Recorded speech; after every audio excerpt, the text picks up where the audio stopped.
Dismay and despair among ethnic Armenians from Nagorno-Karabakh as half the population flees and the breakaway region's government dissolves itself. NATO Secretary-General Jens Stoltenberg has said Ukraine's closer than ever to the alliance as French and British ministers visit Kyiv. A blast in Uppsala, Sweden has killed a 25-year-old woman. It's the latest death in a series of attacks linked to a gangland feud.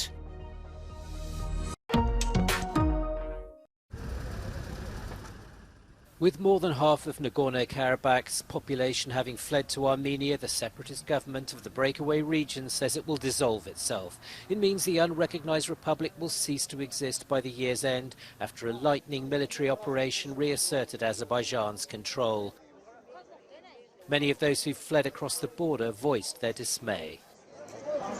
Ցավը ինչ կարծիք պետք է լինի, ցավ մենք ամբողջ կյանքը ծնվել ենք, մեծացել ենք, ապրել ենք Արցախում, ստեղծել ենք այս տարիների ընթացքում, հիմա զրոյա փոշիացել է ամեն ինչ։ Մեր անցած կյանքը, 32 տարվա կյանքը ջնջվել է։ Որտեղ հայը չի կարա Ադրբեջանի լծի տակ մնա Ղարաբաղի հայերը, Արցախի հայերը, եթե առաջ մեր մայր Հայաստանը պաշտպանում է, մենք արխայինն է աշխատում էինք ու մնում էինք որպես հայ. Azeri authorities have released new images of the former head of the separatist government who was arrested while trying to cross the border. They've charged Ruben Vardanyan with financing terrorism and creating an illegal army. Among those being transferred to Armenia are people injured in Monday's fuel depot explosion that killed 68. Russian peacekeepers say the last remaining survivors have been flown out.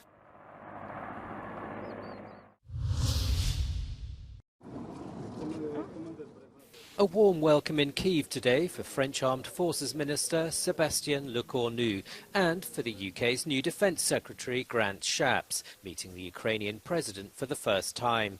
And in a surprise visit, NATO's Secretary-General, financial, humanitarian, with words of encouragement for the Ukrainian forces on the front line. Every meter that Ukrainian forces regains is a meter that Russia loses. And there is a stark contrast. Ukrainians are fighting for their families, their future, their freedom. Moscow is fighting for imperial delusions. Ukraine is now closer to NATO than ever before. Сьогодні це вже розмова де-факто союзників і питання часу, коли Україна де-юре стане членом альянсу. Ми робимо все, щоб наблизити цей час. At the same time, Moscow's doubling down on its defence spending to support what it calls the special military operation. Defence will account for 30% of federal spending in 2024, 6% of GDP. And that's a first for post-Soviet Russia. A lone gunman wearing a bulletproof vest opened fire in an apartment and a hospital in the Dutch port city of Rotterdam on Thursday, killing 2 people and seriously injuring a 14-year-old girl, police said. The shooting sent patients and medics fleeing the Erasmus Medical Centre in downtown Rotterdam, including some who were wheeled out of the building in beds. Others barricaded themselves into rooms and stuck handwritten signs to windows to show their location. The police told reporters the shooter was a 32-year-old student from Rotterdam. In Sweden, a woman has died after what police believe may be the latest in a series of explosions linked to a gang war. It happened in the residential area in Fullerö, north of the city of Uppsala. Investigators say the 25-year-old victim was a neighbour of the targeted premises and had no criminal links. Several other people were injured in 2 other blasts across the country, one in the south and one in a suburb of Stockholm. The attacks are said to be part of a long-running feud between 2 rival gangs in a turf war of drugs and weapons. French President Emmanuel Macron has proposed a limited form of autonomy for Corsica on a visit to the Mediterranean island. The territory has been part of France since the 18th century, but has been subjected to a sometimes violent campaign for independence in recent decades. Macron gave few details but spoke of changing the constitution to reflect Corsican identity. Ayons l'audace de bâtir une autonomie à la Corse dans la République.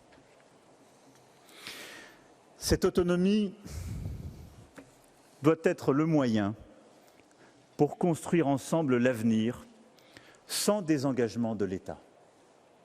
Ce ne sera pas une autonomie contre l'État, ni une autonomie sans l'État, mais une autonomie pour la Corse et dans la République. This speech was well received by the island's assembly. A leading autonomy campaigner said he was satisfied but curious. Satisfait parce que entendre évoquer le devenir d'une communauté singulière, l'inscription de notre île dans la Constitution, entendre évoquer des moyens puissants pour la langue, la terre, ce sont quand même des motifs d'intérêt et de satisfaction assez puissants et en même temps prudents, parce qu'on sait tous que ça ne suffira pas à ce stade à garantir la sortie politique et qu'on a encore besoin de beaucoup travailler au cours des prochains mois. Macron proposed a 6 months timeline for the French government and local parties to agree on a text for autonomy proposals. Any changes to the constitution would require the approval of the French parliament.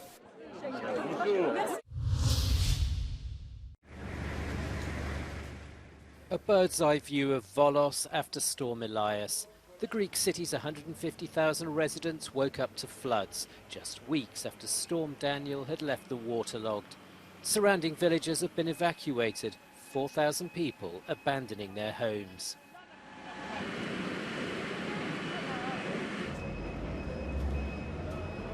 Με 25-28 χρόνια εδώ και δεν αντέχω άλλο. Να κάνουμε τίποτα δεν μπορώ. 2 φορές σκάσαμε. Τα πετάνομαι, ούτε έπιπλα ούτε τίποτα, δεν έμεινε τίποτα. Ναι, πάλι τα ίδια και χειρότερα, διότι κάναν ράμπες μέσα για να κατεβούν τα μηχανήματα στο ήδη ακάθαρτο ποτάμι. Έχει 3-4 χρόνια να καθαρίσει το ποτάμι, με δέντρα και φρυτά υλικά. Αποτέλεσμα είναι να σπάσει το ποτάμι, να ξεκυλήσει, γιατί αυτό το ποτάμι είναι ο μεγαλύτερος χήμαρος του Βόλου. Greece has been fighting the elements for months. During the summer, it suffered devastating fires in which tens of thousands of hectares burned and at least 26 people died. Then the storms came, first Daniel and now Elias. A 14-year-old pupil has been arrested after 3 teachers and 2 pupils were stabbed at a secondary school in Jerez de la Frontera, southern Spain. The attacker was armed with 2 kitchen knives. The victims were struck several times shortly after classes started in the morning. A classmate quoted by Spanish media described the accused as always quiet in class and alone during recess, and admitted that there were classmates who made jokes about him. 4 of the 5 injured were taken to hospital. In the UK, there's consistent growth in the number of people who say they regret Brexit. Around 62% of Britons believe leaving the EU is a failure, according to the UK polling company YouGov. Food prices have risen 25% from January 2021, a consequence of the extra trade barriers from leaving the single market. Meanwhile, researchers at the Centre for European Reform say business investment was 23% lower than it would have been in 2021 due to Brexit. Rejoiners say the public is ahead of politicians in calling for the UK to rejoin the EU. I think it's the reality of the cost of living crisis that people who may have been wrapped up in the ideology, the debates that we had 7 years ago about all that sovereignty stuff, of Britain standing on its own and all that sort of stuff, have just come face to face with the fact that there are more important things in life. Can you feed your kids? Right now, half of low-income families in the UK are skipping meals to feed their kids. We cannot afford Brexit. If we can't afford food, we can't afford Brexit. But the process in joining the EU is deeply complex. Moreover, there's no precedent for a country rejoining, and the EU has changed significantly since the UK voted to leave in 2016. Meanwhile, there are several other countries waiting in the wings, including Ukraine, as well as countries in the Western Balkans. However, it can be said that the UK side has decided to have a more pragmatic, closer relationship with Brussels in recent months, including when the British rejoined the EU's Horizon Science programme. It is, first and foremost, we'll be talking about an entirely new discussion. It will not be about a possible UK rejoining on past terms. And then I think there's a very interesting point you're pointing to, which is the EU is in an enlargement process now, not only about the Western Balkans, it's also about Ukraine, it's also about Moldova and potentially beyond, and that is in itself a very big challenge to the EU. Meanwhile, there's no appetite currently for politicians on either side, either the UK or the EU, to reopen what was a deeply corrosive debate. Polls show a strong outlook for a Labour-led government in the UK in the next year. However, its leader Keir Starmer has ruled out a return to the EU. Shona Murray, Euronews, Brussels. Spanish police have raided the referees committee offices as part of an investigation into alleged corrupt payments by Barcelona to an official. The probe began in March with allegations that the Catalan side paid over €7 million to firms owned by José María Enríquez Negreira, a former committee vice president. No arrests were made during the Madrid search, and Barcelona has so far denied any wrongdoing. UEFA, which has provisionally cleared the club for this season's Champions League, is also investigating the matter.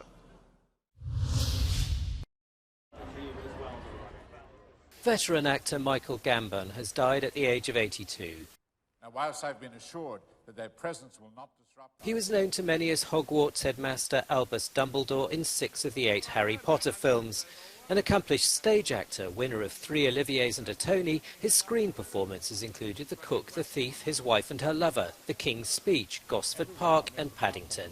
He won 4 BAFTAs for roles including The Singing Detective.